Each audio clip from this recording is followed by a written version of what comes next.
Hi everybody, welcome to another Faith-Free Family Moment. I hope you had a great weekend and you're having a good start to this next week. It's been so good to see people at church Sunday and kind of starting to trickle back in, and that's been exciting, and just enjoying the richness of our worship together is just so good, and I can tell such an encouragement for us to be together. And I hope those of you who are being cautious, you're maybe high risk, I hope you're doing well, and you're missed. You need to know that, and yet we understand. And so we just hope that our Sunday morning worship has been a blessing to you as you worship from home together. And so, and to all the body, make sure you reach out if there's something we can do, if you have a need. I just want to continue to emphasize that. We want to help and serve you in any way we can. And so just please don't hesitate to reach out.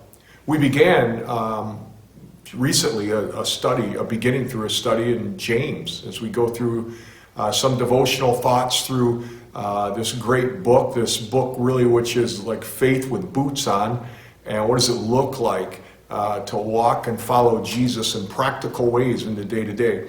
I want to look at chapter 1, verse 13 to 18 here for a couple minutes today.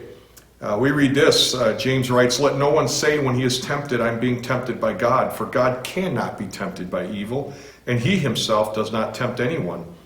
But each one is tempted when he is carried away and enticed by his own lust. Then when lust has conceived, it gives birth to sin, and when sin is accomplished, it brings forth death. Do not be deceived, my beloved brethren." We'll talk about the other verses here in a little bit. Temptation. And whether you're young, whether you're old, whether you're a businessman, homemaker, student, we all face it. This message is for everybody. This thoughts from James, he's targeting everybody. He talks first about the substance of temptation, and that is each one is tempted. Remember, we've talked about trials, and now he comes into temptation. It's interesting, both words are from the same Greek word. What constitutes a temptation? Well, simplest definition I came across is a solicitation or an invitation to do evil. As such, it's a direct opposite of a God-given trial. And so we need to understand that temptation is an opportunity presented to you to do something wrong. It can involve taking a good thing and using it in a bad way. Testings are on the outside. They may become temptations on the inside, depending on how we handle them and our reaction to them. Example, it's good to pass a test, but it's wrong to cheat on a test to try passing the test. And that's kind of this connection here.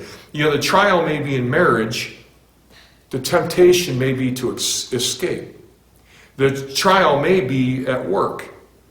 The temptation may be to slander or to cheat at work by not working. The trial might be you've been hurt by another, and you're facing the trial of trying to move past that. The temptation is to strike back. And so when there's a trial, oftentimes there's a temptation that accompanies it. We need to be aware of that. God wants to use trials to grow us. And Satan wants to use the trial to tempt us. And so thus, there's a spiritual battle involved. And that we're usually ignorant of. We usually don't think of those terms, and we must. You see, our enemy seeks to take trials that God sends for you to grow and turns them into temptations or opportunities to sin. If acted upon, it will tear you down.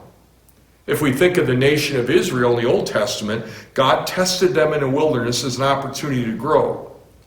But they turned that occasion as an occasion to sin. And so there's that connection of trials and temptation. So the substance of temptation is the attempt to produce evil in your life. And so it's important to understand that as we move forward. Now, James talks about the source of temptation. What's the source of temptation we face? Well, we know God does not tempt. If you're caught in sin, don't blame God. God doesn't tempt anyone. James is really clear by that. God doesn't lead anyone into sin. This is impossible given his perfect nature. There's nothing in God that can accommodate, receive sin. Nothing in him to initiate sin. He is totally utterly separate from sin. Tempting others to evil would require, even in a minuscule manner, a delight in evil of which he is incapable of. And so understand the substance of temptation. Each man's tempted. And that when we talk about the source of temptation, we could never say it's from God. And since God is not the source of temptation, blame lies elsewhere. And that we're going to talk about tomorrow, so make sure you come back. I hope you have an incredible day, everybody. God bless.